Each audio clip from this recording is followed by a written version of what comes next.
Hi guys, and welcome to another episode of Boosted Rolls, a War Machine and Hordes podcast focused on EU meta, tournaments, and strategy. I'm Simon, and I play Legion. I'm Tomasz, and I play Circle. And today we have with us a special guest. Hey guys, my name's Gilbert, and I play Cryx.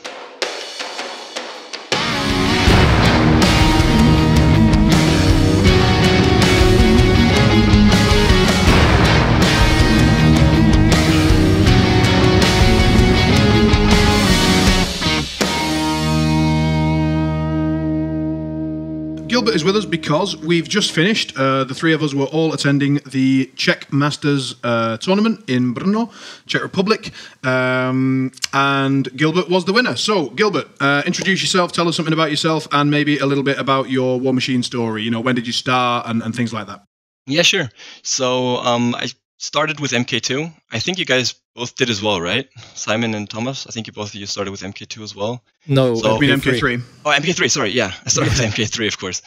And so I've been playing for a little bit over a year now, and yeah, it was really my first big win in a tournament, so I'm really happy about it. Been practicing a lot, especially for the WTC last month, and so the whole summer basically up until WTC and now until the Czech Masters have been a lot of practicing and playing games and thinking about lists and analyzing the whole meta.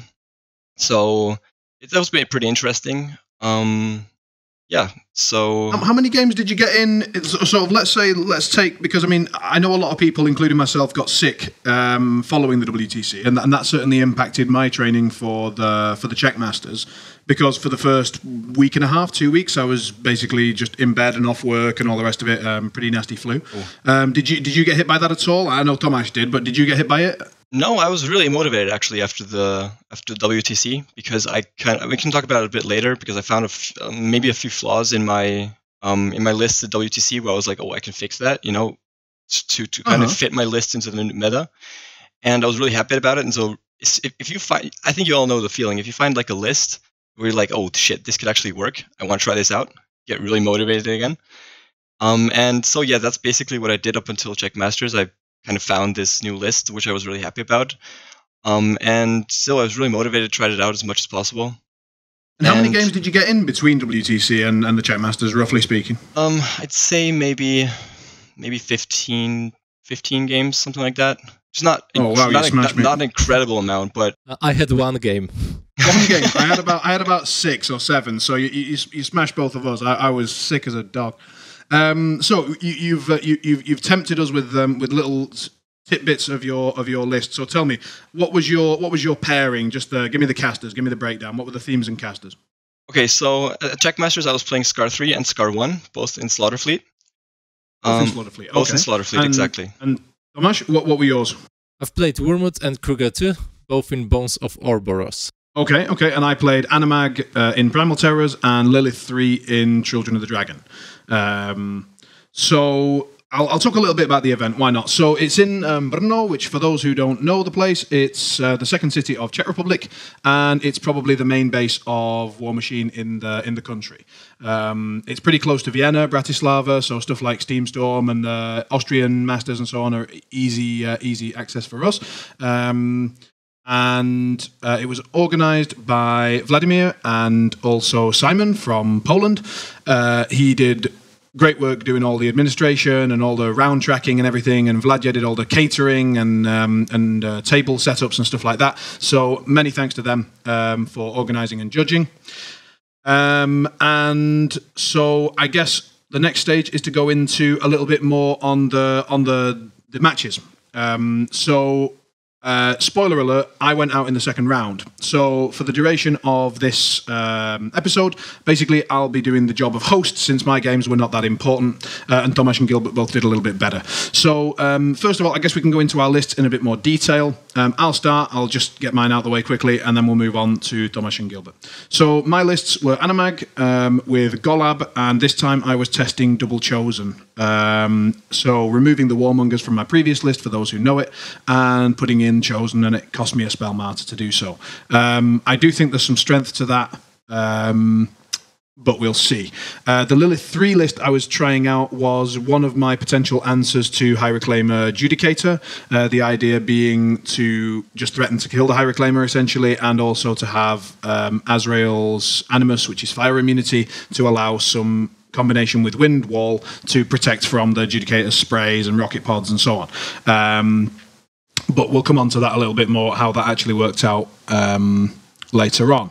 Tomasz, just give us a little bit more detail on your lists. Sure. The first list is Wormwood in Bones of Orboros, with Megalith, World Guardian, World Warden, and 3 Waldbirds in my battle group.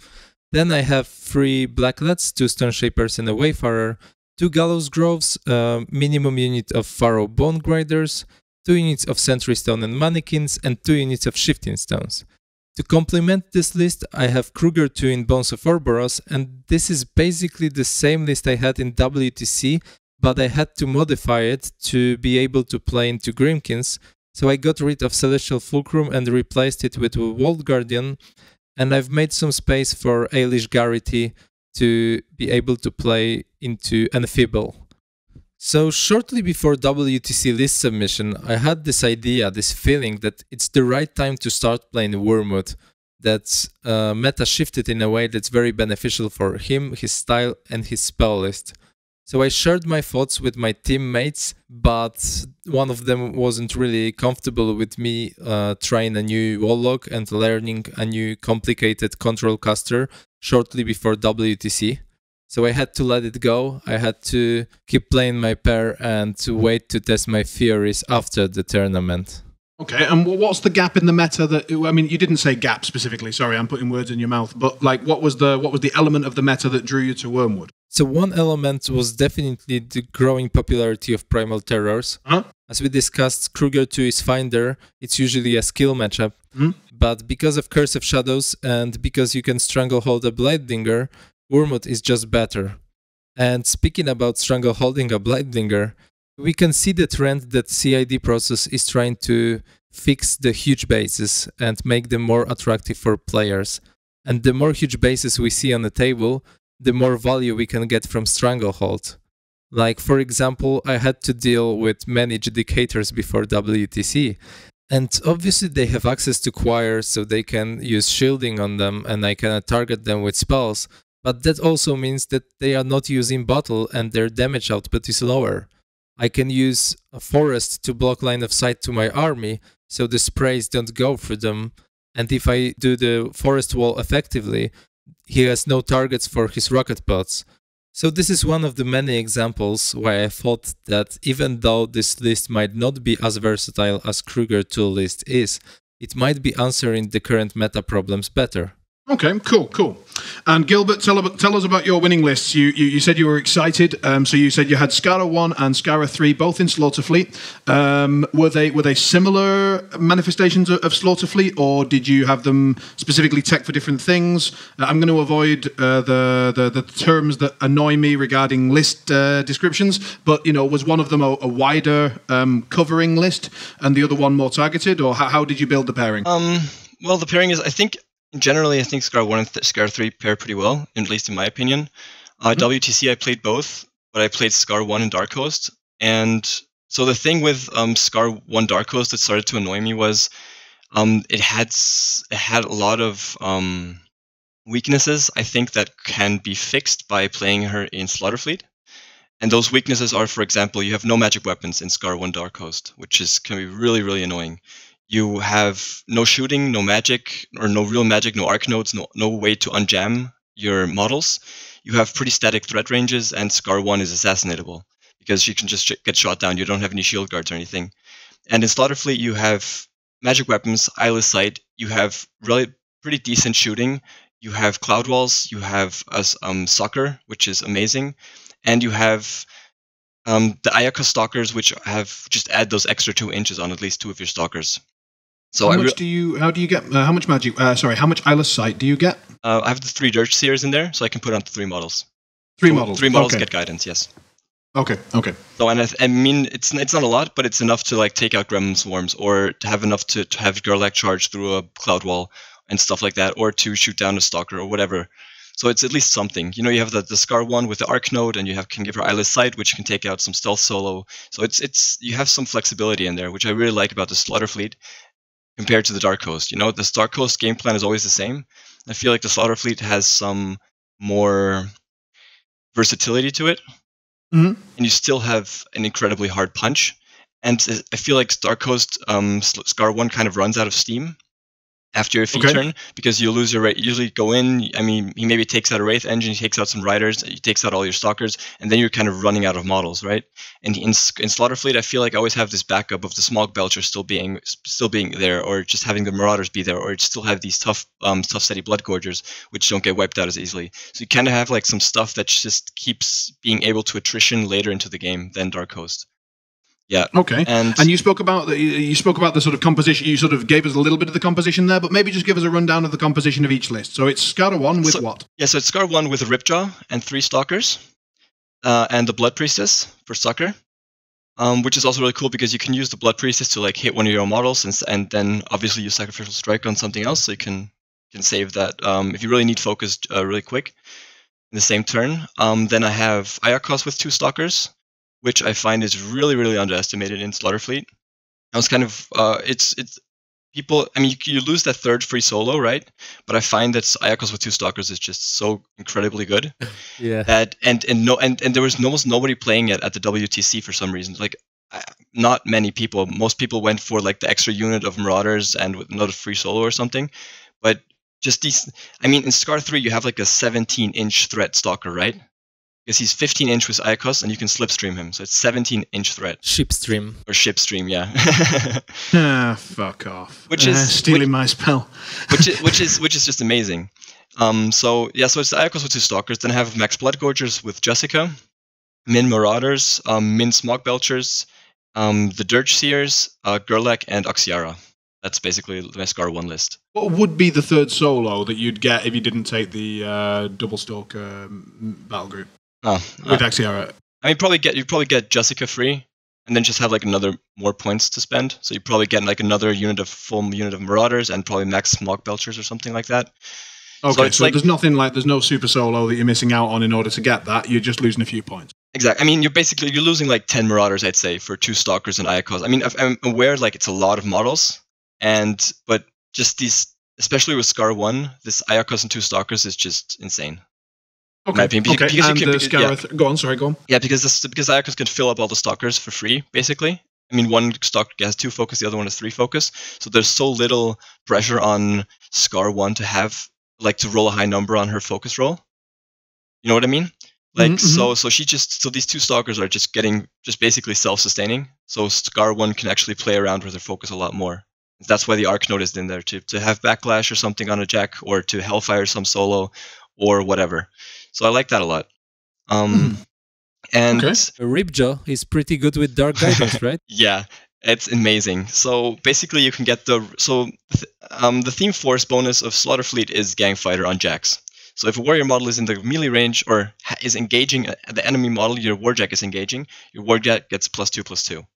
So your Ripjaw is base power 10, goes up to 12 with Gang Fighter, goes up to power 17 with Scarfeed, with critical armor piercing. So what I basically did in round 3 was I hit a Mulg for dice +7 with my Arc Node. Holy hell. On a boosted damage roll. Yeah. So you can basically 2-shot heavy with an Arc Node, which is... That's nuts. Yep, exactly. Do you think that's an intention? I don't know.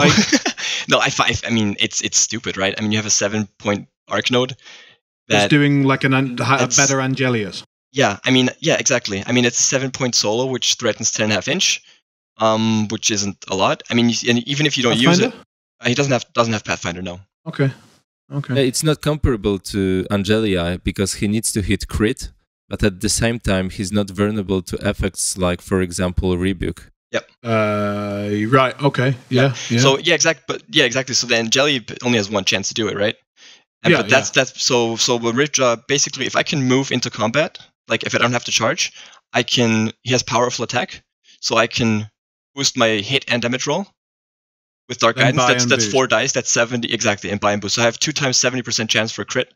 That's very likely to actually crit both of them. So that's 2 dice plus 7 fully boosted. That's 17. That's 34 damage on heavy, which is basically a dead heavy. That's a dead heavy, yeah. Is there any? Have you got any access to Puppet Master or free charges within those lists? No. Okay. Eilish, Well, I mean, that's a bit less Eilish, silly. yeah. But it's still, I mean, you still have like the first dice roll is it's 3 dice to hit with Dark Guidance, and then you just buy boost 4 dice to hit. You considered Eilish? It's just really hard to get points in. I'm playing. Oh yeah, I forgot. I'm playing Saxon Auric right now. For the Pathfinder on the Marauders and the Smog Belchers, because Pathfinder is a bit of a problem on the units. Like the Blood Gorgers have Relentless Charge, but so even if you're running like in the first turn, it can like fuck up your whole positioning, everything. Plus, Saxon Auric is just a great model to just have standing at flag. I mean, Gotcha. a defense 15, stealth guy with tough is just great to have at the flag. Yeah, you can't complain, can you? Plus, right, in the interest of time, sorry, I'm going to cut you off because I'm going to jump into your Scara 3 list. Yeah, we have to get into that. We've got a few rounds to go, so let's jump right in. So tell us about the Scara 3 list. What are you running? So it's Scar 3 with 2... It's pretty standard, actually. It's Scar 3 with 2 Leviathans and the Blood Priestess. Iacos with 2 Stalkers again, because I just love him. 10 Marauders, a full unit of Smog Belchers, Ironmongers, and Dirtseers, Axiara, and... Saxon Auric. So they're pretty similar. I went for a bit of more shooty list on that side. So I took out the Blood Gorgers, put in Marauders. So that was kind of my kind of maybe anti-shooting tech. It was like an idea to play this Scarp because I have Decel. I can make a Cloud Wall. The Axiara can give the Marauders Prowl, so they have stealth because of their Ashen Veil. So you can play around with a lot of like anti-shooting tech. I find the list works pretty well. It feel like it's missing a little bit of punch, but it's okay. So if you don't have too much armor to crack, it's a good list. You can attrition very well because you have the recursion going for you. And if you really need the armor cracking, then you just play Scar 1. So I feel like those 2 lists fit pretty well together. Of course, if the enemy has a lot of takedown and ignores has very heavy shooting with maybe abilities to ignore tough, I think both lists are going to have a problem. Okay, so let's say that I'm an aspiring Cryx player and I'm looking to steal your pairing, which I'm sure many people might be. Then let's play a little game. So I'm gonna give you a meta list, and then you're gonna tell me which caster you pick and why. And then Tomasz, you do the same. So just throw out a meta list, and then Gilbert, you tell us which one you'd pick and why. So I'll start with Osram with the double battle engine list. What are you picking and why? It'd be like an Osram Magnus pairing, you know, the usual Osram Magnus 2. I think that's actually a pretty difficult matchup for me, because Magnus is always difficult to deal with. It really depends on how well the opponent plays, of course. Assuming very high standards, I think Scar 3 is probably better into Magnus.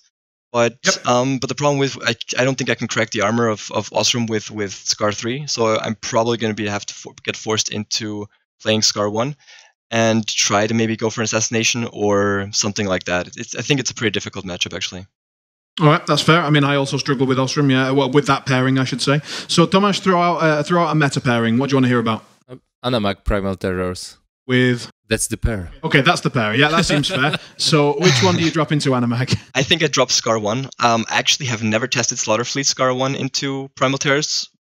Which is too bad. Well, then we need to meet up. Yes, we need to meet up. So I've tried Scar 3. It's not great. I don't have too powerful. My shooting isn't powerful enough to actually do anything, and you kind of just eat through all my stuff. But I think that Scar 1 with 5 Stalkers, especially with their range, is really, really good against Primal Terrors. Plus the Smog Belchers make it very difficult for the Chosen to do anything. How do you deal with the Hellmouths? Probably apply Stalkers as well. Power 9. Apply Stalker. Probably. Like non-feated Stalkers into... Probably gonna have to feat 1 for each, something like that. Like I said, I don't think I haven't tested it yet. I'm sure there's, a Ripjaw or something into the Hellmouth, but probably can't apply it. I think it's pretty difficult, but I might have to. The problem is I might have to actually put like a Stalker onto each Hellmouth, which then obviously takes away from my punch onto the rest of your list. So yeah. Interesting. All right. Well, I'll come down to Vienna. We'll play it out. That sounds good. Sounds good. I think that Gerlach as well is pretty amazing against Primal Terrors because of his Power 18 Weapon Master, Mat 8 Berserk Overtake Grievous Wounds. Yeah, that can do something. So I think it's like, yeah. So he can eat through a whole unit of chosen if he like doesn't roll terribly. Which is God, that just nothing should be able to do that. that just makes me cry a little bit. All right. How about Kruger 2, Bredigus, both in bones? It's also a pretty hard matchup, I think. I'd probably have to play Scar 1 as well there. Simply because I think Kruger probably has a problem with 5 stalkers, and if he plays Bredigus, it's going to be probably a bit more difficult since he has a higher threat range than me. But I think that's just a lot of chess playing, trying to get each player wants to get a good initial, like a good alpha strike, without giving up too much of his army. So it's like really just placing your pieces, giving you maybe 1 or 2 stalkers to bait your feet, and then counter feating or something like that. I think it's really dependent on the whole on the table, obviously on the player, and really on the scenario. I think there's so many factors that I play into it, but every time I play into Bredigus, I always felt like it's basically more chess than anything. Yeah. Okay. Would you be dropping Bredigus there, Thomas?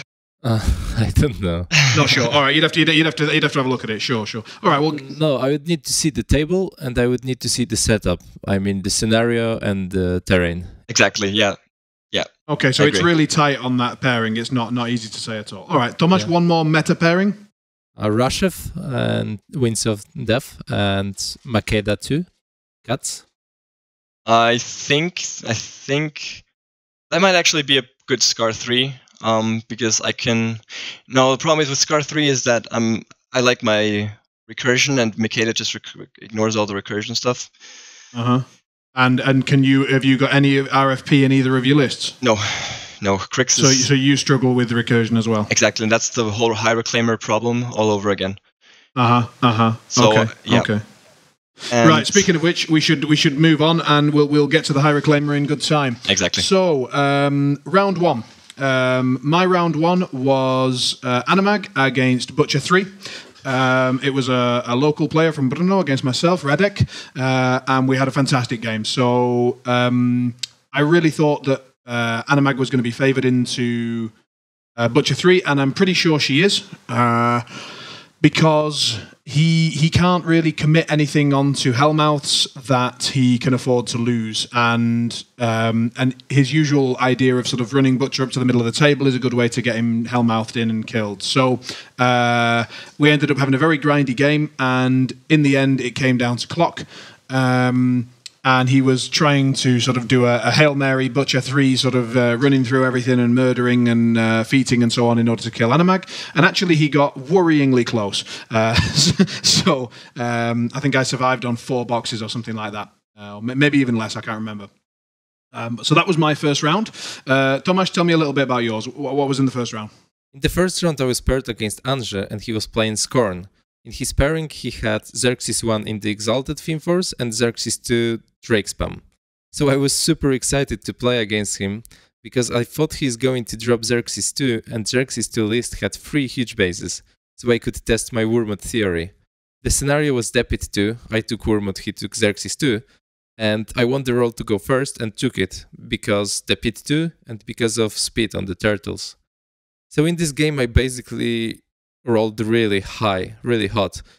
I believe to a certain point I cracked all my damages on Stranglehold, and I killed his turtle with the Guardian with 3 attacks including a charge. So with my 2 Fury left I could kill an extra Drake. So I was really lucky there, but at some point of the game the second turtle was really close to my army and I had to Stranglehold it to survive. So I've used Wormwood and did boosted Stranglehold, but failed to crack his armor. I had 2 Fury left and I needed to assess the risk-reward situation on the table.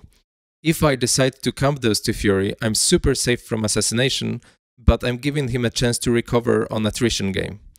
If I decide to do Stranglehold and fail to crack his armor, I'm also giving him, obviously, the chance to recover from attrition game, but also I'm giving him a slight chance on assassination.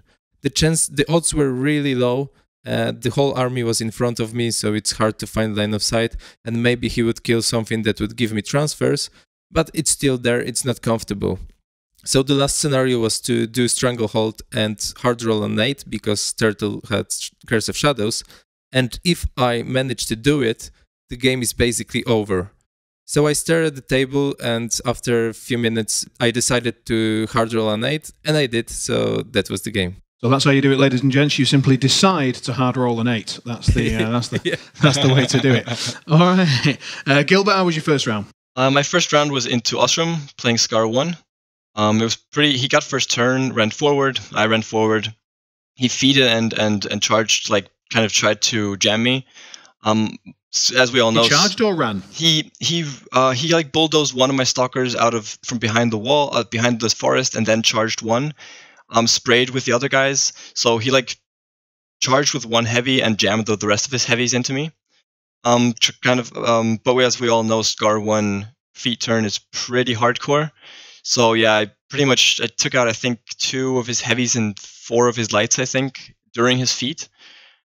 Which is, yeah, that hurts. That's not messing around. Yep. Gerlach ate like 6 Forge Guards, and took out half a light, which is pretty insane.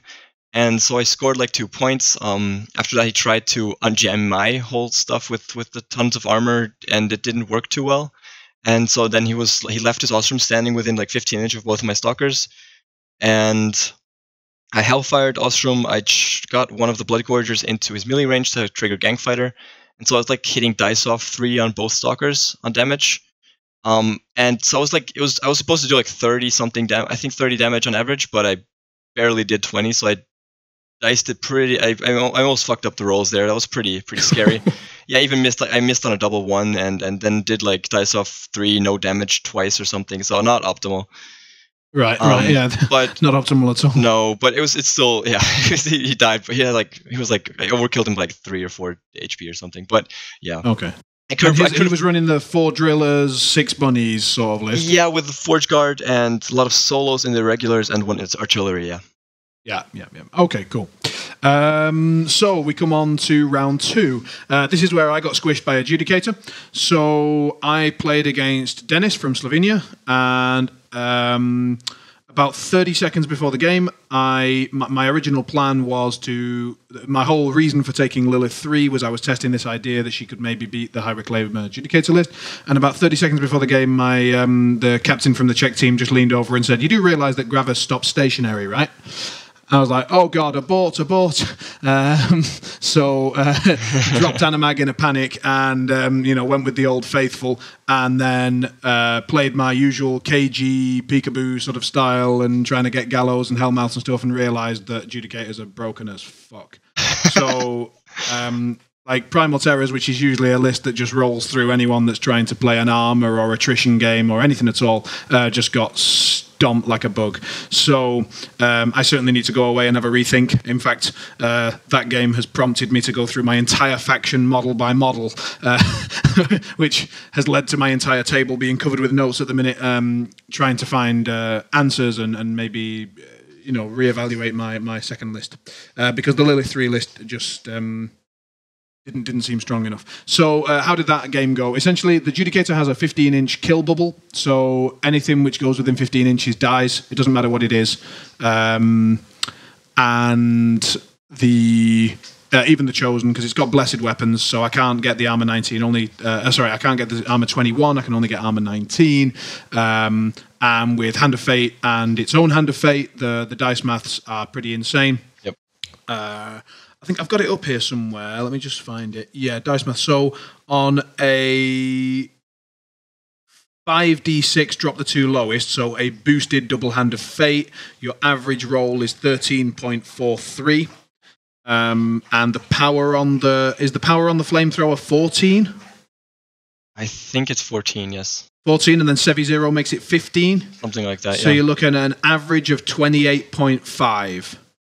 Which on a blessed weapon kills a Chosen. So one spray if they can catch 3 Chosen, can kill them, and then you're just looking for toughs and so on. So it's very, they're power 12 guns, I think, the sprays. So power 13 with Sevi. Power 13. Okay, so they're not quite one-shotting Chosen, except they were. Feint Death doesn't really help you because he can target something else Exactly. Feign death doesn't really do much. You just target something else, exactly as you say. And obviously then we're not even talking about the rocket pods here, because those are just absolutely nuts. So that's the Judicator. I mean, the rest of his list was all very pretty and nice, but it actually didn't matter. He could have just had High Reclaimer and a Judicator and Sevi Zero, and that would have got the job done. So I tried to get all fancy and using Golab's positioning and then moving Golab and killing some stuff and then sprinting and killing some other stuff and just getting RFP everywhere, but it didn't matter because he had a Judicator. So that was my round 2, and I certainly need to adopt a different play style, take a different approach, because that one was incorrect by sure. So Tomasz, what was your second round? How did it go? I believe that was a fairly quick one for you. Yep. I was playing Daniel from Austria, and he was using Retribution of Syra. His pair was Ran and Kaelisa. And before the game, we spent like 20 minutes just discussing CID changes, so I know what am I up against. And then we moved to list selection process, and taking all things considered, I assumed he's not going to drop Ran, he's going to drop Kaelisa, and because Kaelisa can ignore line of sight on few of her shots, I wasn't comfortable dropping Wormwood. Also, Windstorm is really good in this matchup, so I decided to drop Kruger. He dropped Kaelisa, he won the roll to go first, and he took it. So in his first turn, he ran forward, I ran forward. In his second, he moved slightly forward, respecting my threat ranges. And when he passed the clock, I just checked how many things are around the flags, and there weren't that many. So after a few measurements, I decided to go all in on scenario play, because it didn't feel risky and I could activate Kruger last. I needed to remove only 2 Halberdiers, AFG with Banishing Ward, and his objective. So I removed Halberdiers, I've activated Waldwords to shoot AFG and did pretty good damage, and then it was tricky because I couldn't charge him in a front arc and I couldn't cast spells. So I wanted to put Eilish onto him to remove the Banishing Ward, but Eilish was just slightly out, and then I figured out that I can just teleport a Guardian and TK him in range of AFG. So I did that, killed AFG, put all my solos on flags and removed his objective with Kruger with Puppet Master, and that was the game. So the game was actually quicker than the conversation about CAD changes we had before it. A quick note. I mean, you said that, obviously Kaelisa has guns that ignore shooting. Are you not a little bit nervous of that, even with sorry, guns that ignore shooting, Jesus, guns that ignore line of sight and all the rest of it? They just ignore everything. That phantom shot, right? Yep. Doesn't Kruger risk the same thing? I mean, is Windstorm enough? Yeah, I feel like if you cast Windstorm and camp 2 or 3, you're pretty much safe, because she can do only 3 of those shots. Yeah, you need to be careful. You need to be careful that Kaelisa can hit you, because she can drain focus from you or fury from you. Yeah, but her gun is 12, right? Yeah. Her gun's only 12. I think she shoots 18, 6, and 12. Yeah. Yeah. So if she wants to shoot Kruger, she would need to go around the Windstorm. Very, very close. Yes. Yeah, within 7, and I wouldn't let her. If she's within, if she can make it, she would probably die the previous turn. Yeah. You're right. True. Fair enough. All right. Going into round 3, I decided for the rest of the tournament to just play Lilith 3, and I basically just announced this to each opponent. So, hi, I'm playing Lilith 3. What game would you like to play? And went from there. It was great fun. It taught me a lot about Lilith 3. It's I think the version that I was trying to make work with in Children of the Dragon just is not good enough. It doesn't feel good enough. The meta lists are too good right now. There's too much value. You can't take something which is suboptimal. And in my opinion, the Children of the Dragon package is suboptimal. So the 2 character jacks that you take, character beasts that you take, Azrael and Zuriel, are both horribly overcosted. They're great. They're interesting. They're good models. They just cost about 5 points too much. And the Fury management is inefficient. So,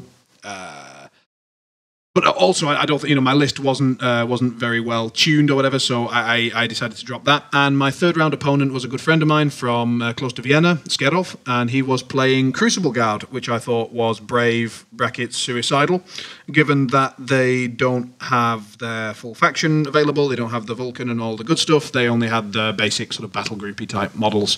He'd thrown some lists together just to put it on the table to start to show it off and try and get used to it and so on. And I think he said that by the end of the day he'd done that. But in our game, Locke just spent her whole game sat in a trench at the side of the at the side of the field, couldn't even get control range onto her own jacks. I was knocking stuff down out of control, threatening the assassination the whole time, and his feet couldn't do anything because he wasn't close enough because he was kissing the kill box, and eventually he just he couldn't contest one zone, and it ended up with a scenario win. So nice to see Crucible Guard on the table, but not really a good representation of where they're going with it because half the models aren't there. So. That's it. Tomasz, how was your third round? My third round was against Mate from Hungary, and he was playing minions. So I was really excited to play that game because he had Pharaohs, Helga and Carver, and scenario was Invasion. So I take a look at his list, we discussed it, and I felt like he's going to have a very difficult matchup into my lists. So I felt like he's going to drop something he's more comfortable with, and he played Carver in the first and second round. So I decided to drop Wormwood because I have a lot of tough anti-healing prevention with Gallows Groves and Fit. So I dropped Wormwood, he dropped Carver, he won the roll to go first, he deployed, I deployed, he deployed his AD, I deployed my AD, and when I passed the clock, I saw his Razorback crew, and I was like, excuse me, can you shoot into my advanced deployment? Because if you can, I would like to move my Sentry Stone a bit back. And he measured the range to Sentry Stone, and he was like, yeah, I can shoot into your AD, but he didn't let me fix it, so I lost my Sentry Stone top of 1. So yeah, I was in a back foot there. And then in his first round, he just ran forward. Then I ran forward because he's not that fast and he wasn't threatening me. Then he ran forward again, and he put his infantry really close to each other, like base to base, so I could catch a lot of stuff under my sprays. Few piggies were already under Entropic Force aura of Gallows Groves, so I could remove his front line, then port my Gallows Groves forward, and then remove second line. So in this turn, I removed like half of his army. It was like really good turn. And then Wormwood Fit to cover my army and prevent retaliation. So in his turn, he had really difficult question because if he fits... What's the Carver feat? Like, for those who don't know, including myself? It's an aura that gives Weapon Master an overtake to Pharaohs in his control range. Okay. So if he fits with offensive fit under defensive fit, he's not going to get much value, but if he don't fit, he's probably going to just die next turn. So he needed to fit. He removed a Waldward, I believe, and crippled a Wold Warden with grievous wounds, so he was not really effective. And then in another turn of mine, I removed like probably second half of his army. There were not much left on the table, and I Stranglehold all his heavies. Okay. And what was the win condition in the end? He was running out of time and models, so he decided to go for last chance assassination. He charged with Carver onto Wormwood with 2 transfers and 3 souls, and he needed to cast mobility and charge a different target to get into Wormwood. Okay. So yeah, during assassination he clocked, and that was the game. Okay. So not a bad game. Gilbert, how was your third round? I think I actually skipped my second round as well. I skipped your second round? I do apologise. Coming back to your second round. I'll just do the second and third round real quick. If you do second round, we'll edit it. So, Gilbert, how was your second round? So, my second round was against Justin, an Austrian as well. I've played against him a few times. He was playing Retribution. He's been playing around a lot of armies. On WTC, he played Primal Terrors as well. Pretty effectively, actually. I think he 6-0'd the whole tournament. He did. And so now he was playing Retribution with the new CID. Played on Mirage. He played Virus 2 and Goreshade 4. And so I dropped Scar 1. He dropped Virus, which is a really good matchup in my opinion. So yeah, I think he went forward. I positioned myself pretty well. He didn't give me too much, so he was playing it very, very carefully. I got 1 Stalker charge onto Imperatus. I missed the charge attack with 3 dice and left him at 5 HP or something, which is not great because he has left weapon, right weapon, and Cortex left. So he didn't really need much more than that to take down the Stalker. Ouch. Yeah. Yeah, that really hurts. Especially if you're hitting him dice +1 and you leave him at 5 HP. It really sucks. Yeah, so it was a pretty attrition-y game. We were just punching each other back and forth. I had a more pressure on the whole scenario. So I was kept scoring my flag and my zone. He couldn't get the Blood Gorgers out of his zone. So in the end, it was like 7-2, I think, towards the end. It was also a pretty funny thing, which kind of evened out the whole Imperator's missing the triple ones. He ran, so he wanted to run with his Discordia into my zone, and I took a free strike from Axiara with her horns, and I crit knocked down him, so he did not get into this zone. Yeah, that was a bit rough. that's not fun. Nope, not fun. So I was like, yeah, that's knockdown because she has auto knockdown. It's like, oh no, she only has crit knockdown. Oh, it's a double 6. Yeah. Oh, that's harsh. Yeah. Well, I mean, it happens that, you know, when you play against the Satix's list and you just like, if you run through a field of Satixes, you're just like, well, here we go. It's like, roll the dice. Fair enough. All right, cool. And how was your round 3? Round 3 was against Doomshaper Kolgrima on Invasion. He played like a Kolgrima beast heavy list in Power of Dunya.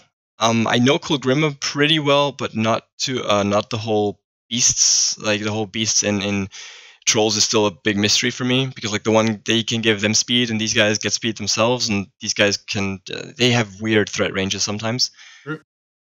So yeah, I just played it pretty carefully. I got the first round, luckily. I ran forward, tried to stay out of his threat ranges, which isn't too far. My stalkers threaten more, but his sprays and his bomber shoot pretty far.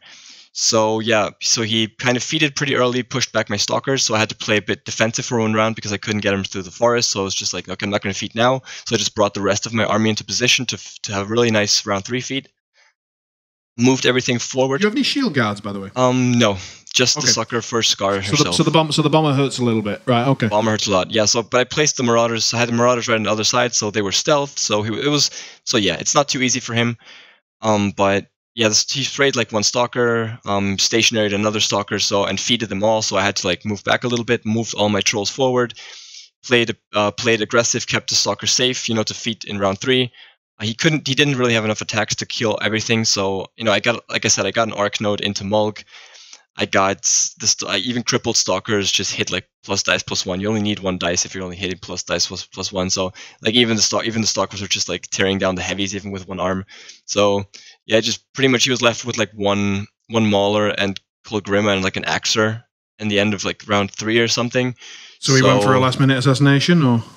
No, Scar was really safe. She was all the way in the back. She was feeded. She had like 5 or 6 HP and 3 focus, so she was pretty safe. I think he just cleared like the middle zone, got my objective for like 2 CP, and then Kolgrima was just like standing in the middle of the map, and like 1 stalker charged in the back and killed her. Okay, so you think he was just playing for VPCP at that point? Yeah, he was like I think after that feat, like after I took out 4 of his heavies or something, he knew like no way, so he just like tried to get the CPs. Yeah. And what do you think he could have done differently? So once you'd got into that position, because I mean I always think this is interesting. So once you got into that position where you've used up his feat, you've set yourself up in a position where you've got a clear turn 3 feet, big feat coming. Yeah. What do you think was the correct play from his side, or did he simply not have one? I don't really think he could have done much more. The big thing against Slaughterfleet is try to stay out of the range of. You can't stay out of the range of the stalkers, but you can stay out of the range of the warrior models, which trigger Gangfighter. So the problem is like even the berserkers, if the blood gorgers, if they vengeance and charge living models, they threaten 14 inch. What's their run to engage? 11. So they run 10 and engage on 1, so 11 inches. Okay, so that is avoidable. Exactly. So, but with vengeance, it's again 14 inch. So it's you can like just not trigger vengeance. Sorry. Well, it's not always that easy not to trigger vengeance. Yeah, it's you really have to like, especially if I'm setting up a turn 3 feat, right? I just play them very aggressive. Like so aggressive, like I'm basically standing on the edge of the round zone on his side of the board. You know what I mean? Like he has to kill something, otherwise they're going to charge you anyhow. So you play them so aggressively forward, just like inside of Jessica's range. You have to keep her safe. It's a bit of a positioning move. Of course, you can decide not to trigger vengeance, but they're still going to get to you somehow because they're standing so aggressively. Yeah. I used to do the same thing with the Warmongers. You can, if you want to get vengeance, you can generally get it. Like it's put stuff like standoff. Just like run one of your. They don't need. You can trigger vengeance even if you're out of formation, right? Yes. like, so he's like one guy standing over there. Of course, he doesn't contest or whatever, but he's still one guy standing over there, and he can run to engage again the next round. So it's really, you kind of want him to be gone. So it's a bit, yeah, it's. And of course, you cannot trigger it, but there's still, if you can decide to not trigger it or kill 3 or 4 Blood Gorgers, you know, it's like always like, okay, don't trigger, but it's still 4 models more on the board that I'm going to be able to feed next round. Right, right. Makes sense. Makes sense. All right, so then we have the semi-finals, or round 4 round. So again, super quickly, I'm going to run through mine. I played against a lovely Hungarian fella, Robert, and he was playing... oh, come on. Signar, and he was playing Siege 1 in Gravediggers, and Striker 1. Is it Striker 1 that's got the +5 armor feat Yeah, thing? Striker 1, yeah. Striker 1, lovely. Striker 1 with the 2 Colossals. Just wanted to make sure I wasn't cocking that up. And I, again, told him I was going to be playing Lilith. And he went with Siege. Because, and I wasn't really sure, he said that he wanted to avoid playing Striker 1 because of Lilith 3, but that's what I was kind of nervous about, that he'd just play Striker 1 and sit in behind 2 Colossals, and then I'm not sure what I do about that. But, you know, he had his reasoning. So he put Siege on the table with a bunch of trenchers. He hadn't played against Lilith 3. He sort of said that their meta just didn't have it very much, and I've got to admit that it is rather enjoyable watching them when you tell them that you've got a 28-inch threat. So he's like, so what's her threat? Is it like, you know, 16, 18, 20? I was like, 28. Like, what the fuck? So it's kind of good. I was like, yeah, basically I said, look at it this way. I'm going first because I won the roll. And I said, what I'm going to do is I'm going to trample 12, reposition 5 forwards, and then I'm going to threaten your testicles. So, like, wherever you are standing or sitting, that's where I can shoot. So it's like that. That's what you've got to deal with. And so he got on Messenger, immediately got onto his Hungarian mates, and was like, "What the hell do I do?" And Wolfie, for those who know him, sent him a message just saying, "Prepare lubricant." That was his advice for playing against Lilith 3, especially since I'd asked him about his caster, and I said, "So what's your caster's armor?" And he said, "Oh, 18," but he's defense 14. I was like, "Don't worry about that. That's not a problem." So I was just sort of winding him up a little bit, really, which backfired massively because I tried to assassinate him, despite it not being an amazing idea, but it was remarkably fun, and missed a bunch of attacks. Didn't get the stationary early on in the run, so that brought the maths really down in terms of getting everything else, and then I brain farted and killed one of the trencher models that I wanted to charge with Zuriel to get an assault spray. So I missed out on a spray, and I had Puppet Master and everything. It was going to be glorious. And in the end, I think I left him on about 4 boxes, and then Lilith was stood in the middle with her proverbial trousers down. So so that was the end of that. But a very enjoyable game and a lovely fella. You know, if you get the chance, definitely play against him. We'll start again with Tomasz. You had your semi-finals against who? Against Dennis. He was your round 2 opponent with High Reclaimer and Harbinger. The scenario was standoff. And when we started the game, I told him that I'm very excited to play him and to play High Reclaimer, because this is one of the reasons I've took Wormwood to the tournament. And yeah, I can test my theories, and I can see if I can move forward with this pairing or with Wormwood. I mean, until CID drops, so not much time, but still. So we had a nice table with forest on one side and building in the middle. So I saw that I can connect those two together with my forests. So I wasn't sure if I win the roll if I choose to go first or if I want to pick a side. But he won the roll to go first. He decided to go first. So I've just walked around the table to see the table from both perspectives, both sides, and I decided to stick with the side that can connect those two elements, line of sight blocking together. So he started his turn. I moved forward. I've used my Gallows Groves to create forest with fertilizer. It's a Cassius ability, so creates a 3-inch forest from a tree, and another forest with rapid growth. So I was just bricking in the middle, blocking his line of sight, and behind those forests there were my heavies. So if Judicator wants to move forward, he will be in range of my heavies, so he was scared. And we realized in the second round that it's a very good matchup for me, and my opponent had really difficult questions, puzzle to solve. So we were positioning a bit. There was no much fight going on. I was just strangleholding his cavalry that was closer to me to trigger his ability. And I was doing this line of sight block on the side of Judicator. And then he left his caster on camp 2 on a hill very close to my lines. So he passed the clock, and I was like, you did it on purpose, because I can get like my whole army into your warlock. And he answered me that he never played into Wormwood, so he don't see the angles of a Hellmouth.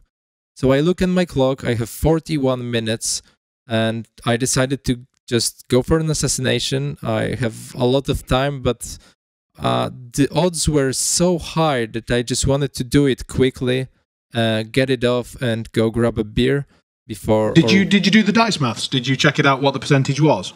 Yeah, but the percentage changed. So when I started the so I will come into that. The assassination was 90%er at the start, and I needed to hit a Hellmouth. So the thing is that I can figure out my perfect plan, like perfect murder plan. I decided not to. So the perfect murder plan would be to do double Hellmouth, to drag him into my lines, and to use everything I have to kill him, basically. It would be like 99.9%er.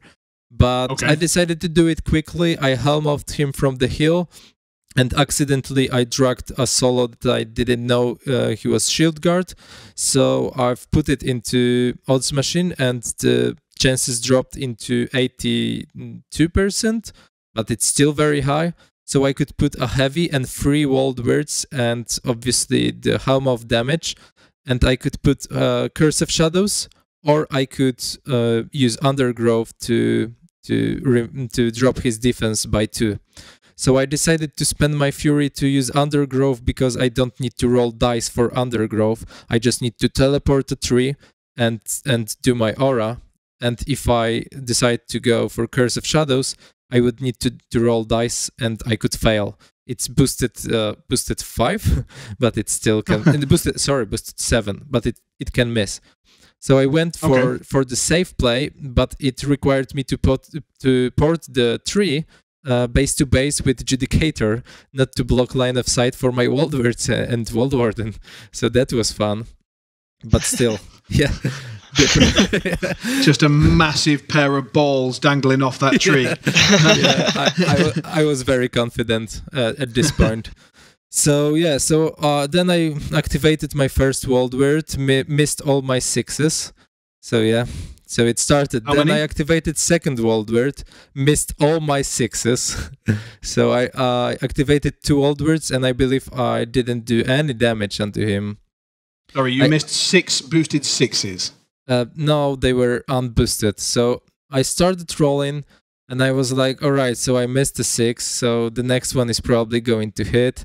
Oh, I missed a 6, and sorry. So the last one was the last one has to be boosted, right? Yeah, otherwise that's just wrong. It was boosted, so he shield guarded it. So another world word, missed, boosted. I believe I missed the boosted. So the last world word hit twice or once. Yeah, once. Yeah, once. I've basically missed 7 6s out of 9 shots. So then I activated World Warden. I've did the Stranglehold onto him. And then we started measuring stuff, and I realized that because I rushed the assassination and I didn't calculate my I mean, the odds were really high, but I didn't care that much. It was a bit messy because, I couldn't get much more into him. Like everything was just like 1 millimeter out or something like this. I didn't even drag him full distance of helm off because I was like, yeah, I don't care. so that was a good lesson. I left him after everything I could put into him, like some cheap damage. I've left him on 8 boxes. So wow. So yeah, that was really unfortunate. I would like to blame the dice. I don't remember last time I've rolled so badly, but at the same time, knowing that I could change that, and I had 41 minutes, I blame myself. So yeah, that's a good lesson. But there is a temptation, to let your opponent off. So if you know he's dead, like you don't want to drag it out for 40 minutes and make him absolutely stone cold dead, do you? Like. That was my thinking. I don't want this guy to. He was super nice guy. I really enjoyed playing him. Like the game was super fun, and I didn't want to watch him put in all the proxy bases, getting all the confirmations, because it was semifinals. It was stressful, and I know I wouldn't like to be in this position to just watch 40 minutes of my opponent showing me how I'm going to die. so I wanted to avoid that, and probably next time I won't. But this is not the end of this game. I've passed the clock. Hang on a second. Wormwood stood base to base with the Judicator was not the end of the game. I actually, I will come into that. So I've passed the clock, and I said, like, you know, you still need to kill me, so go ahead.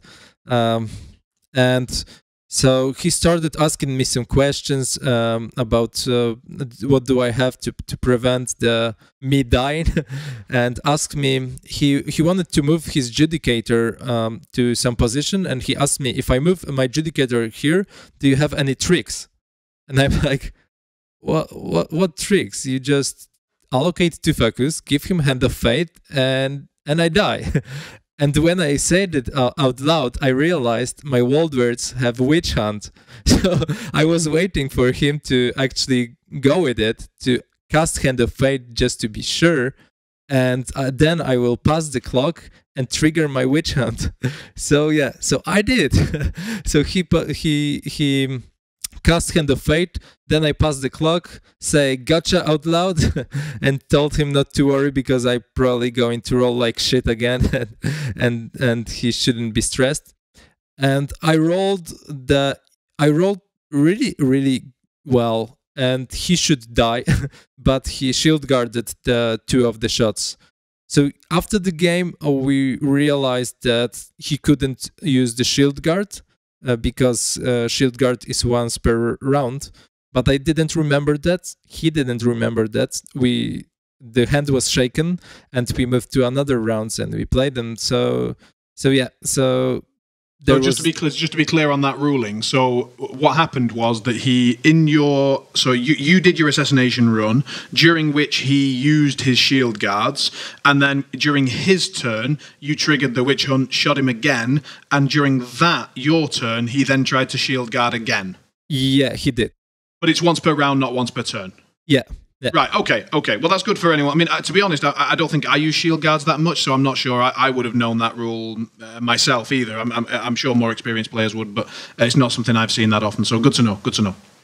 All right. It's hard to play perfect game and remember all the rules every time, but I rolled like boxcars, so he would definitely die, but there's no disappointment. I'm not upset about it. I really enjoyed the game, and I was happy for Dennis to move into the finals. He said it's his first time going into the finals of any big tournament. So I was keeping my fingers for him, and I was still happy with the game. Perfect. All right, I'm not going to forget this time. So Gilbert, your round 4, the semi-finals. Who did you face? I played against Ludek. He was playing Convergence with Orion and Locke. So the Orion pick kind of surprised me, because like I was expecting him to play Locke and Axis. So then I found out he was playing Orion, and I was like kind of thinking about Orion is really a big problem for Cryx in the way that he has Mage Sight, he has the Magic Bullet, which is great against Stalkers, obviously. So you can like shoot something easy to hit with defense 12 and just like Magic Bullet, because power 12 hurts Stalkers a lot. You remember roughly what his Orion list was, just so that we've got an idea? Yeah, so as Orion, it was 4 of these laser guys. I think they're the modulators. Are their names? Yep, I think. Then it's the ground pounder guy. I forgot his name.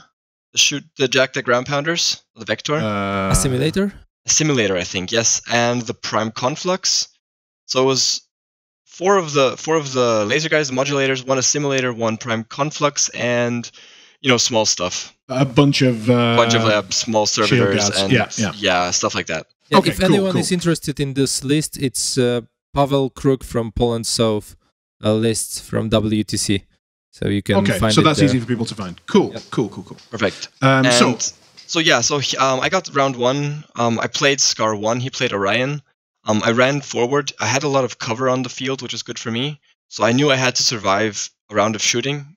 So the thing with Orion's feat is that he gets an extra dice to hit against models without focus, and an extra dice of damage against models with focus.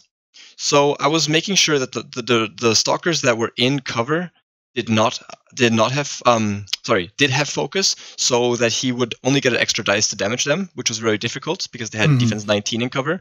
And the models he would hit anyhow, that they would not have a focus, so that they were easier to hit, but wouldn't take the extra damage. So it was a bit of which one do I run, which one do I only move? That was a bit of a difficult thing to think about. That took me a little bit of time. But I had like a house in the middle where I could like get 2 stalkers in. So I knew that I had to take out the Prime Conflux pretty early, and then just maybe pressure him on scenario, which worked very well. What was the scenario? It was standoff. So the 2 round zones, yeah, exactly, with 2 objectives, 2 and the 2 squares, and I was staying pretty aggressive already. He feeded. He took out the cortex of 3 of the stalkers. One of the stalkers was luckily standing next to the objective, so I could get him repaired again. And the other stalker was okay. And 2 of the stalkers lost their weapons and their cortex, I think, or something, or 1 weapon and cortex. So it's not optimal, of course. So, but luckily he moved his Prime Conflux pretty forward. I was still able to then feat my stalkers. They were able to just move into the Prime Conflux, and even without cortex, they're still hitting dice +1, even with 1 weapon. With Dark Guidance, you obviously hit pretty easily. So I got 3 stalkers into that. 1 of them was fully loaded on focus. I think the conflicts went down to like 3 or 4 HP, which was like, oh damn, that was too bad. Because if I were able to take him out, that would have been fantastic, of course. So you couldn't finish him? You had nothing left to finish him? Nothing left to finish him, no. So I had to like Hellfire one of the servitors in the first row to able to get a Marauder in who charged with feet. So he was hitting with power 17 just to trigger the Gang Fighter. Then the 3 stalkers went in. Smoke Belchers on the side, they were camping the round zone, which worked very well all game. They just shot some of the servitors to make room for the stalkers. And it really had nothing, so he was like standing between the objective and some servitors in a house, like there's like no room to like really move in. After the Marauder and the 3 stalkers were there, it was completely, like he was surrounded. Okay. So when I didn't really have anything, can't really combine into melee, or I already activated the Marauders and stuff like that. So it's difficult to take down a power 20, even heavy, armor 20 heavy, even with only 4 HP or something. Sure. So yeah, that sucks. Yeah, so another stalker went into his ground pounder, Jack Simulator, and then another stalker went into one of his modulators, took them out. So then he was like kind of already on the back foot, because his Coloss he had like left weapon and movement left. His ground pounder dude had like no weapons left, and he lost another heavy. So and then he had to like unjam all of these stalkers, all of these blood gorgers who were feated, like standing in the first row just with tough steady. Jessica was nice behind a wall, just being safe. And so he tried to do as much as possible. He made a pretty big mistake in he was doing this whole convergence focus induction chain, and then he was like on the last guy, wanted to give it to his Prime Conflux, and then we both realized, oh, you didn't repair your guy before the whole induction chain. So he didn't have an induction, like the eye and the induction thingy. So he couldn't have focus. So that was a big mistake on his part. I realized it too late as well. I was like, oh, but yeah. So then he was like in the middle of the activation, already gave him the focus. So he had to like put it back to the corollary, and that was a big problem. So then he repaired his prime conflux, and then the prime conflux he repaired the weapons and just boxed down one of the stalkers. Then it was my turn again. I was able to score my zone. I was able to score the left zone again. I cleared the ground pounder dude. I cleared the prime conflux, and then he was just in so much pressure. He only had like 3 heavies left, and I was so safe in the right zone with the 3 smog belchers. There was nothing he could actually get in there. He couldn't get anything into my Scar zone. He was looking for maybe an assassination on Scar, but there was Saxon Auric and the Blood Priestess was there and Axiara was there, and so he had to like shoot 3 models, then shoot Scar who had focus. So it was really, really difficult for him to actually pull off an assassination, probably even impossible.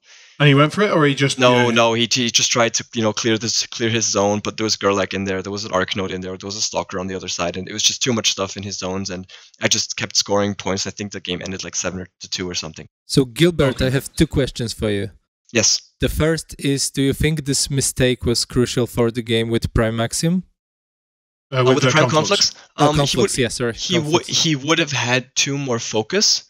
So 3 more focus. He could have killed the second Stalker as well, probably.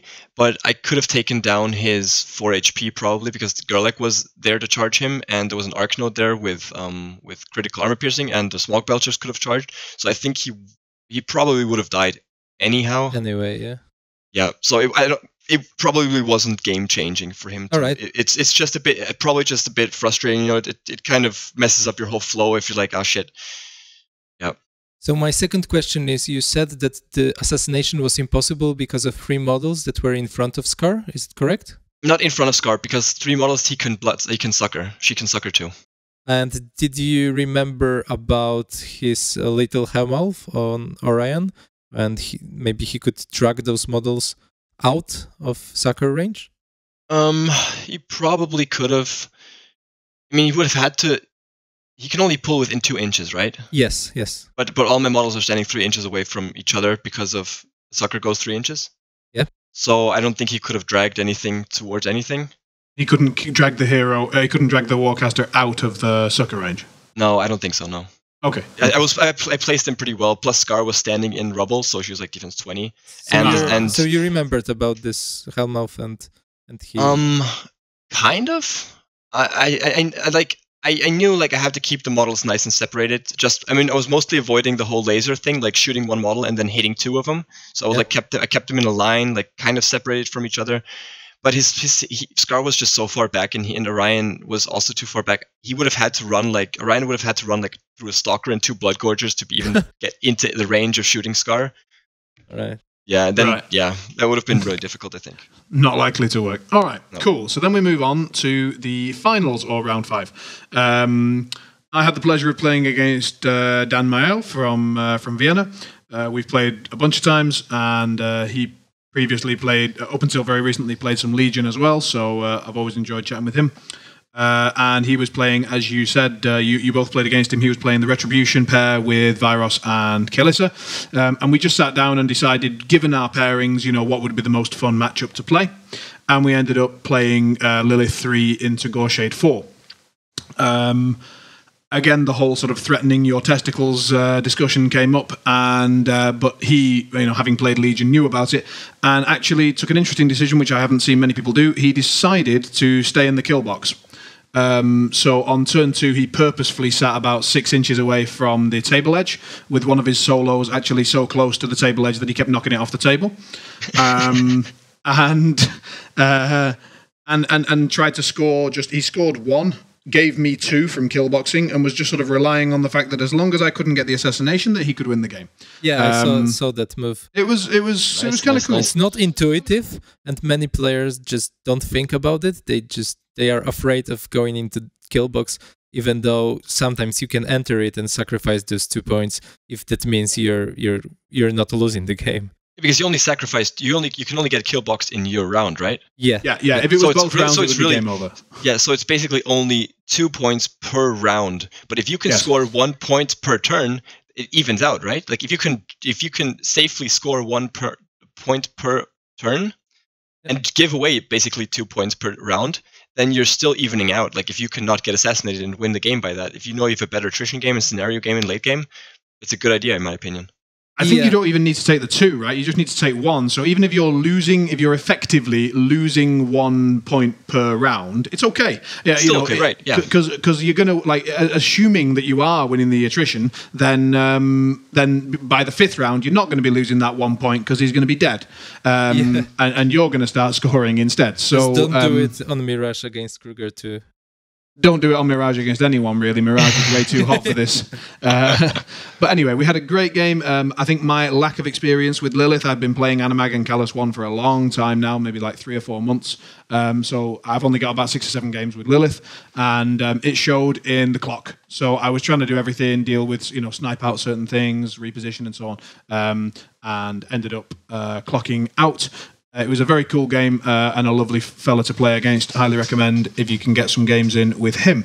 Final round for Tomasz. Who was your opponent? So my opponent was Ludek, so semifinals opponent of Gilbert. Mm-hmm. And I was really excited to play this game again because you're always really excited. Yeah, but that's the thing when you try the new caster, you have some theories, but you didn't. I've played only 1 game before this tournament with Wormwood, so I actually didn't know what to expect. But I've played many games in my head going into the tournament, and I've played against Ludek in my head. I mean, into Loka, because my Wormwood was supposed to cover a Loka matchup because it was one of the worst matchups for my Kruger Bradigus pair. I actually think it might be the worst. I know you still can win the game, but it's hard.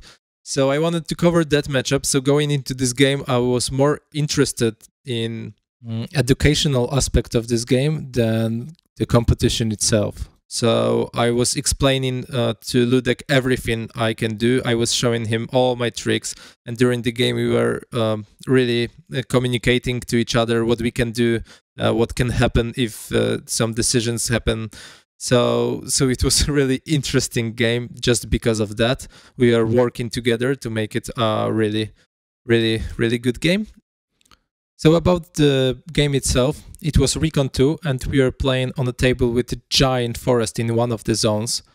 I won the role to go first and decided to go first because I don't want Prime Maxim in the middle of the table after the first round. And I moved forward aggressively. He moved forward outside of my Hunter's Mark Church range, so then I needed to drag my heavies. So I've dragged 2 of my heavies, and there was a judge call, and the judge resulted the call in my favor. But after the game, we realized, I checked the wording, and we realized it shouldn't happen. So yeah, that sucks. But the mistakes happen in this game always. Sure. Anyway, I've killed his Prime Axiom with 2 of my heavies, and killed another heavies with 3 Waldward's shots because of upkeep. Then in retaliation, he killed both of my heavies and 1 Waldward. So I basically traded 2 heavies and a Waldward for a Colossal and a heavy, and I was the one starting the trades, so it was pretty much in my favor attrition-wise. And because Ludek needed to spend all his focus to jackhammer my heavy, she was left with no camp, with a fit to help her out. And also what Ludek did there is he created this bubble around a lock with servitors, so she had enough shield guards to survive my Waldwards, and they were in difficult terrain, at least most of them, so even if I helm off, lock and drag them in, they would be dragged half the distance and I wouldn't catch them with my AoE free.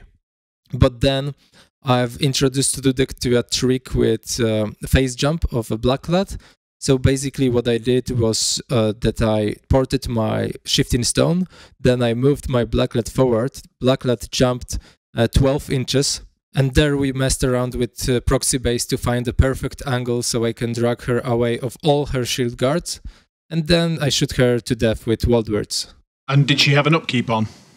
Yeah, Road to War. Yeah, that was the Right. Okay. Oh, Okay. ouch. that was why 2 Waldwords were really scary, because after the High Reclaimer game, I've actually said that I wouldn't go for Assassination if not the upkeep, even if I have 3 Waldwords on her, just because I had my lesson not to go for this if the attrition looks really good and scenario looks okay.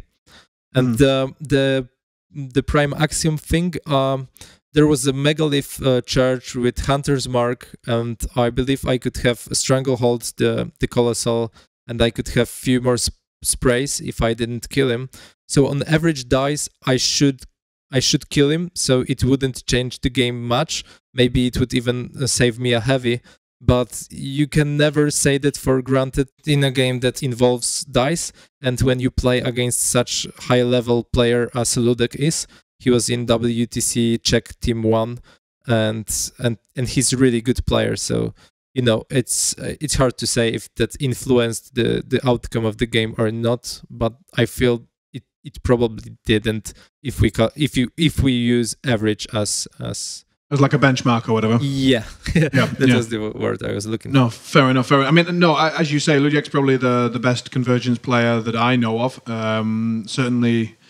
In this meta, I don't know if the US or Australia have a their convergence rising star or whatever, but it's always a great pleasure to play against him, and he quite often kicks my ass around the park. So yeah, he's great to play against. Yeah. So moving on to the finals, the actual finals, not just round 5. So now I think you're now the third person to describe playing against the High Reclaimer Judicator. How was it? How was this wonderful experience from your perspective? I know the list pretty well. I've played a lot against my roommate. Actually plays High Reclaimer, so we've played it a couple of times. It's really, really, really hard, as I'm sure you guys know. The problem is, like, I was between the decision of to play Scar 3 and Scar 1. Problem is, a Scar 3, he ignores D-Cell with everything because his errands have fucking blessed weapons. His Judicator has blessed weapons. Everything has blessed weapons. So that really doesn't matter. And I thought I won't have enough power to really take down anything. Also, the recursion won't be as relevant because of the takedown on the Incinerators. So I was like, I know when I play against High Reclaimer, I need to take down the Judicator very fast to be able to stand a chance. So I played for that in the first round. I played Scar 1, he played Judicator, I got the first round.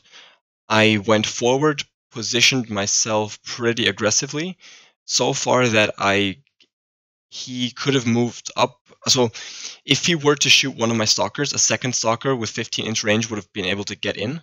So, and I thought maybe he will maybe deviate onto the Blood Gorgers, trigger Vengeance. I can get pop Gang Fighter onto the Judicator, and then just push two feated stalkers in and take out the Judicator.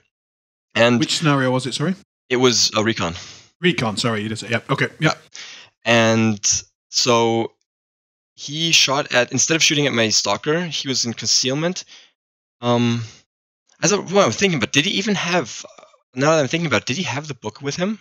Did he even have Eyeless Sight? There was no book, no Eyeless Sight. Oh my god. Okay. So yeah, then that. Wait, Roving gives the Eyeless Sight, right? Yep. Okay, right. Roving gives the Eyeless Sight, so he did have Eyeless Sight, so he could have given it to the Judicator. So he did not shoot at the Stalker. He chose to shoot at the Blood Gorgers instead. He killed like 2 of them, I think. But that gave me the possibility to Vengeance with the Blood Gorgers. I sadly just like half an inch outside of being able to charge the Judicators. I just had to run up to him.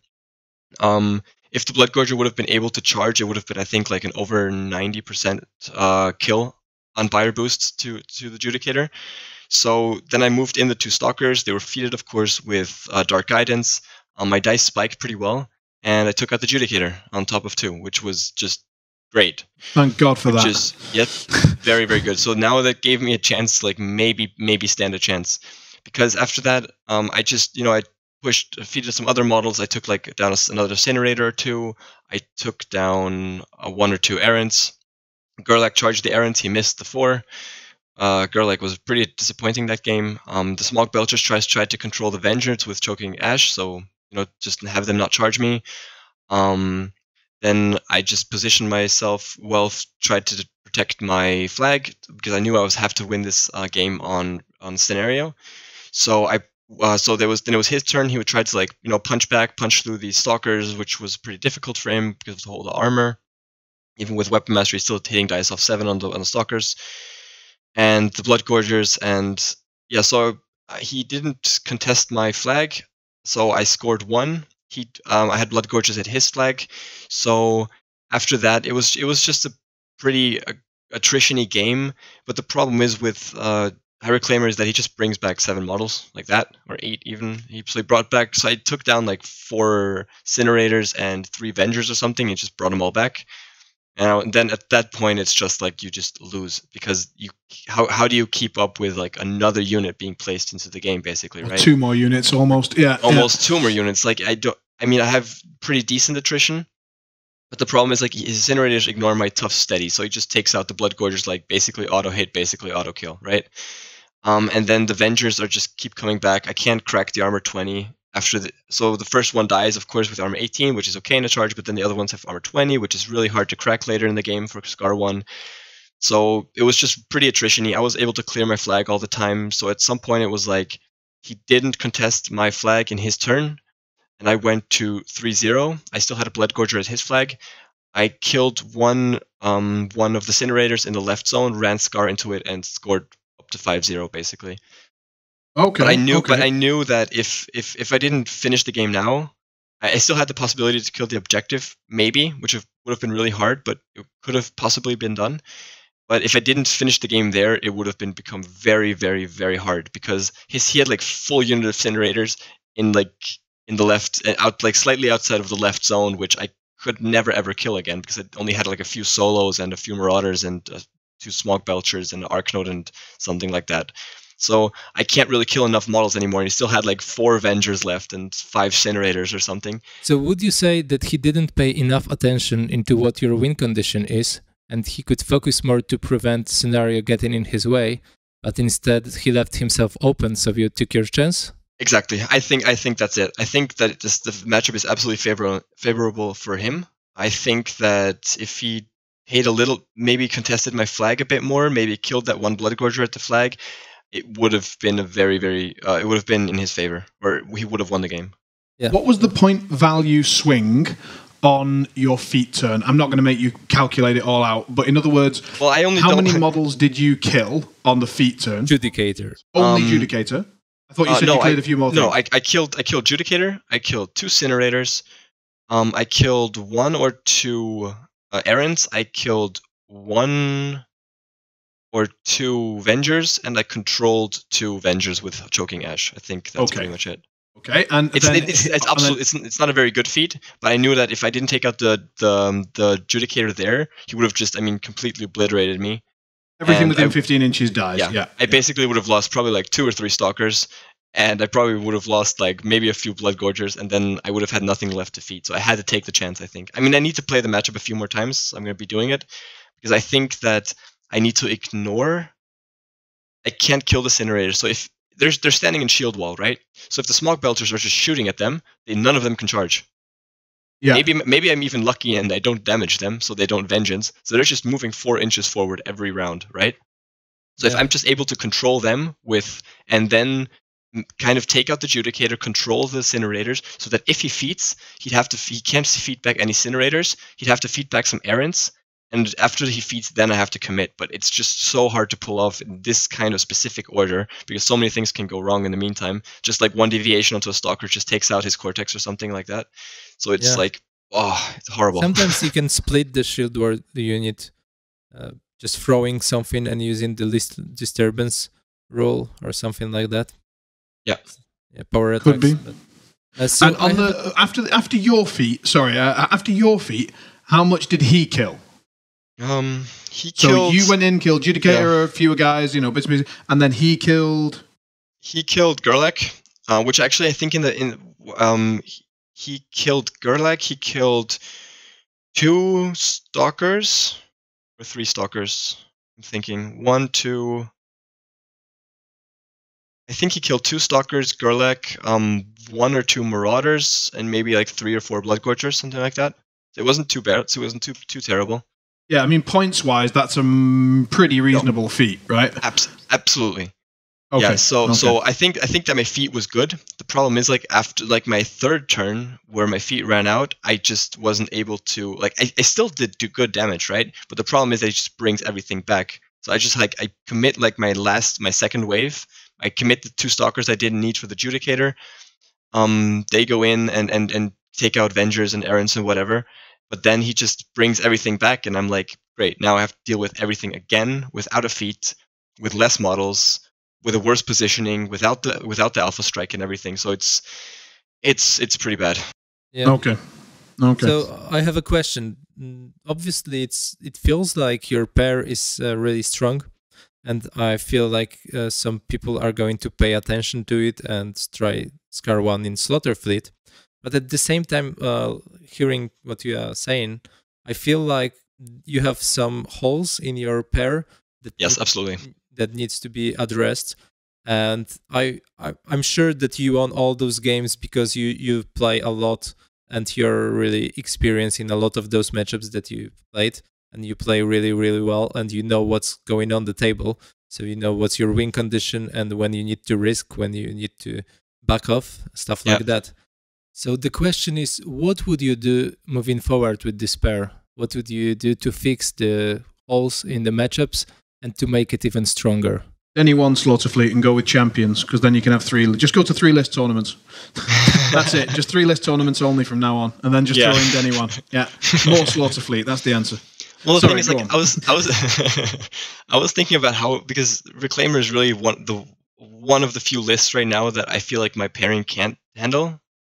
The thing is, I can't. Magnus? Excuse me? You said that Ostrom Magnus is also a problem? Ostrom Magnus is also a problem, I think. The problem is I really don't have anyone to test it with, so it's. I think I'd have to play it a few times because I can't really evaluate the matchup too well. So I mean, I think my opponent played very well, Ostrom. Scar 1 did well. Maybe he could have played it better if he knew my list better. So like it's a bit hard to evaluate the matchup in my opinion, because it's my first time playing against Ostrom. I only know him theory. I played against Magnus a few times, and Magnus is always like, he can be so hit or miss. Like, he can absolutely destroy your game, or you can find ways around and still be able to kind of, like, depending on the scenario and whatever. So depending how aggressive he plays, depending on how hard you can threaten Magnus himself. But so against the whole Reclaimer Judicator thing, I really haven't found anything. I mean, what I think you need is a way to pressure the Judicator and still be able to RFP maybe the things you kill.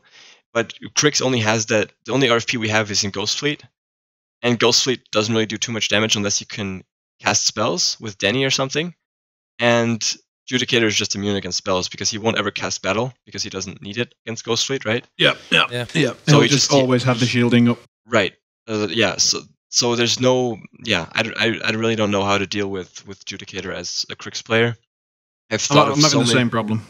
I really don't know. I think Scar 1 Slaughter Fleet is still possibly the best way to go. But you have to play it just perfectly, right? And I don't know. Yeah. Because Scar 1 Dark Host won't do anything because he's just going to take out one Wraith Engine after the other without any problems. Stalkers are not going to do anything. He's just going to attrition you in the ground. Scar 3, and you just promise you need a lot of armor punch against the Judicator list. You need some RFP. What you can do is he's not very good on scenario, right? His models aren't very fast. So if like I said, I knew that I had to play on scenario from like the first second. As soon as we blocked in list, I knew, okay, I have to win this on scenario. So that's why I defended my flag so vigorously to have to even score in my turn, or to just score in his turn, so he can't ever contest it. Or he made it once, I think, but still, it's just being able to get this point lead against Judicator is very, very important. Yeah. Try and take advantage of. Well, exactly. I mean, weakness is a strong word, but the maybe the only non-cripplingly good strength of the model.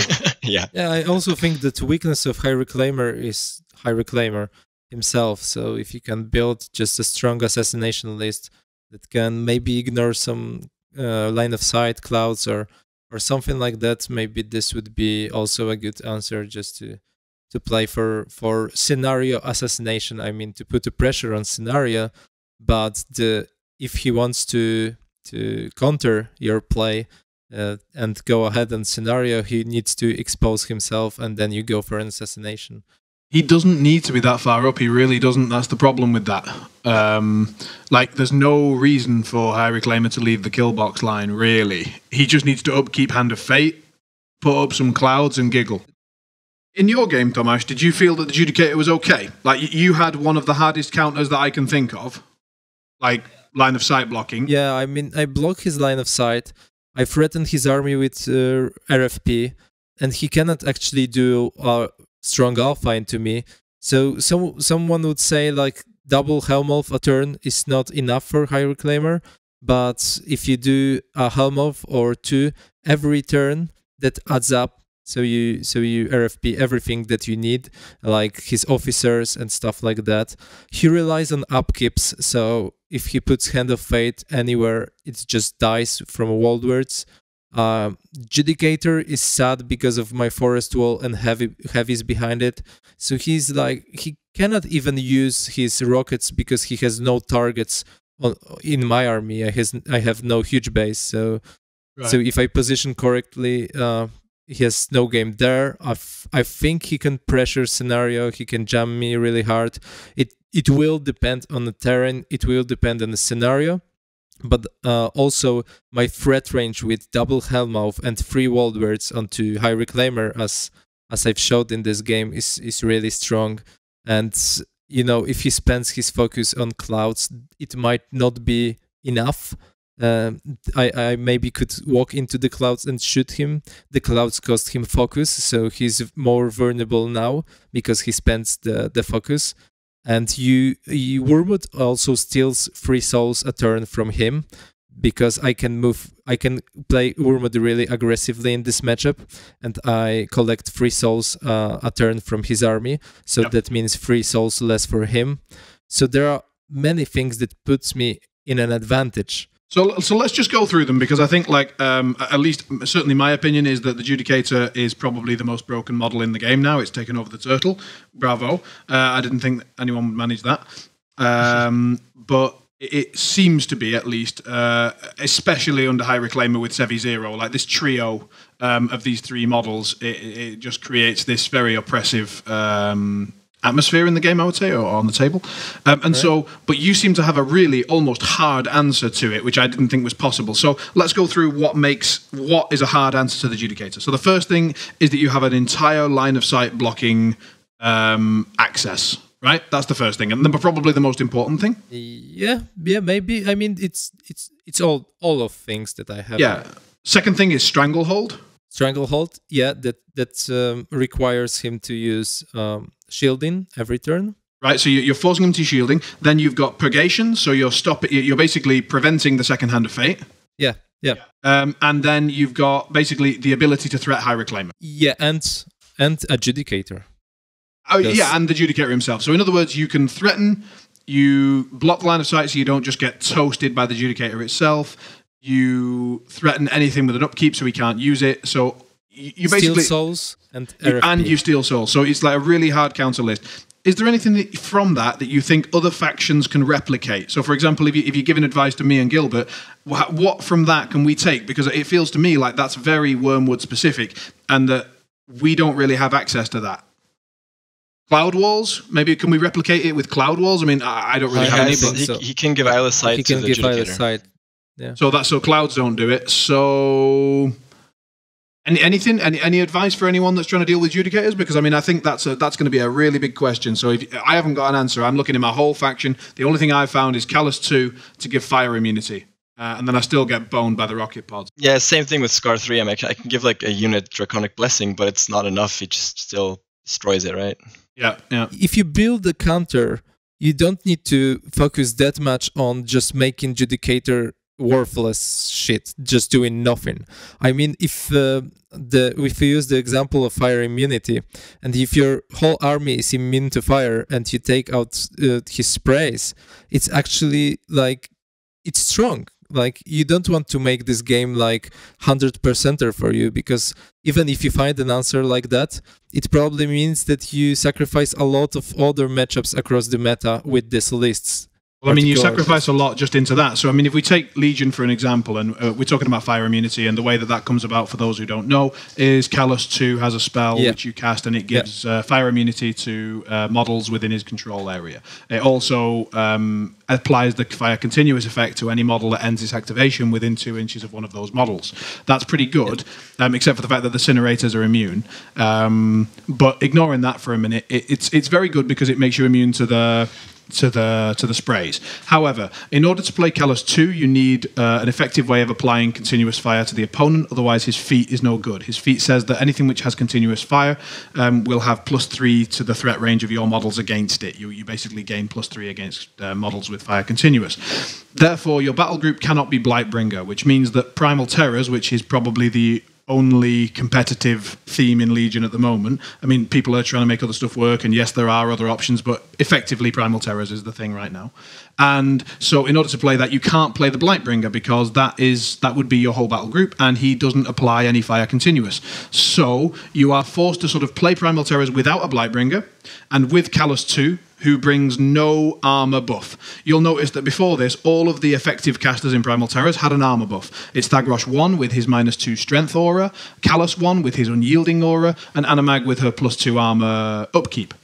And that's because the stacking of that armor plus the Blightbringer armor is what brings the Chosen and the Warmongers over the top and bring them into this sort of danger level. With Callus 2, you've got neither of those things. So just in order to deal with half of the Judicator's ranged weapons, you have to drop the main beast of the theme. You have to play a caster that gives no armor buff and has limited fury management, and all of this just to deal with half of his ranged weapons. Like that's not an amazing trade. So if that's what I'm giving up, then I do want an auto win. Like into that matchup at least. Like if I'm having to go that hard into it just to beat a Judicator, I want it to bloody well work. Yeah, but what I was trying to say, that if you build a list that's a very hard counter that gives you like 100%er, now you are sure that your opponent is just not going to drop the list. And now you probably have a list chicken. You need to predict what it's going to be paired with, and your second list needs to be good into it, and it still needs to have a game into High Reclaimer if your opponent take a risk. So what I would suggest is to find his weaknesses and to find a game, find a way to make this matchup something like 50-50, let's say, to even out. So you have a game and the better player just wins. It's probably not good to just find 100%er, because it's not how you want to win the game on list selection, at least not in a long run. Yeah, I think that is reasonable. I mean, I'm joking a little bit when I say that I want an auto win. Of course, I'm not going to take an auto win against the top meta list right now. But I feel like if I tech my entire, like half of my entire pairing into one matchup, I'd like better than a 50-50. Like that doesn't feel good. But really, you need to find out. Yeah, like Thomas said, you just need to find a way to get a good 50-50 matchup where you can really, the better player wins, right? So you need a matchup where you can say that. I mean, those are like the best matchups. I want my lists to be able to, at least both lists, to go 50-50 into everything, right? And just be able to say, that's why I like Scar 3. I think she has like a 50-50 into like almost everything, right? There's nothing she completely destroys, but there's nothing that completely destroys her. That's why I like her as a caster so much. You have so many outs, you have so many possibilities to kind of swing the game if you play it correctly. I think Aaron Dale has said similar things about Scara 3, and I think that they make a lot of sense. Yeah, and I've said it in the meta a long time ago as well. I think that she does not rely on a fit turn or anything like that. Exactly. Her fit is kind of just gives her better focus efficiency, but her game is strong every single turn. Exactly. All the tools are there, and those are the strong and versatile tools. I must admit that I do have to thank the Judicator in one way, because it's made me look at my faction in more depth and more detail than I ever had before. I've really been going into all types of units and interactions and synergies, just to try to find anything that I think I could surprise people with and that has some application outside of that matchup. Because obviously you can't just focus dead hard on one model. It's just not going to work. You need your pairing to do other things. So, in that way, thanks, Judicator. But in other ways, fuck you. Yeah, but I think this is what makes this game exciting. Because there is a new release that people are freak out about. I cannot say the Judicator is over the top. I mean, it might be overpowered, but we don't know it yet. We need time. We need to see if meta can adjust.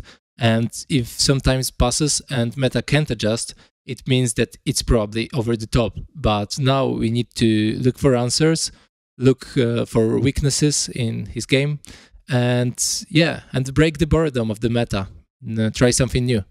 And that's it. Yeah. All right, guys, we've gone a bit horribly over the time. So let's jump back to the final part, which is next tournaments coming up. Try and keep people interested and keep people informed as to what we have in the near future. So next tournament coming up that I think you wanted to talk about is ClogCon in Amsterdam. Is that right? Yeah. When's that? 26th and to 28th of October, and I'm going to be there, so you can probably expect a podcast episode about it. And if you don't have a ticket and you can go there and you're free around this time, you should probably go there. Gilbert, you going? No, I'm not going. Sadly, I'm not there this weekend. Shame. I'm out of the country, so I can't make it, sadly. The next tournament after that, I believe, is that the Hungarian Masters on the 17th, 18th of November? Yeah, we have Polish champions, and at the same time, there's a Hungarian Masters. So if you're closer to Hungary, we encourage you to go there. They have hardcore painting requirements, just something that to keep in mind. And if you're closer to Poland, it's in Poznań, so west of the country. All right, cool. And then following that, we've got the next team tournament, which is coming up, which is in Ljubljana in Slovenia. That's December 1st and 2nd. I think both of us are planning to be there with teams, maybe even Gilbert as well. I know that some of the Austrians were talking about putting teams together. So I think that's going to be the next chance we get to have a really good, wide-ranging team tournament. It'll be something like a mini WTC. I certainly hope so. The venue is great. I was there last year for that. The hosts are fantastic. They're always bringing around free drinks and trying to motivate the community both in terms of their stomach and their brains. So that's the one that I very highly recommend. I think that's it for tournaments. That's it for the episode. So, Gilbert, it's been a real pleasure. Congratulations once again on a very well-deserved victory. Thanks very much for giving us the info on your pairing and so on. And obviously look forward to playing with you again soon. Thank you so much for having me, guys. I'd really like to say thank you to all my opponents as well, who I played against the Czech Masters. It was a fantastic tournament, really fun to play, really hard games, every single one of them. Thank you to you both for having me here. And yeah, hopefully we see each other at Hungarian Masters or in Slovenia or whatever. Our pleasure. Cool. Thanks very much. Cheers, guys. Have a good one. Thanks, guys. Bye. Bye.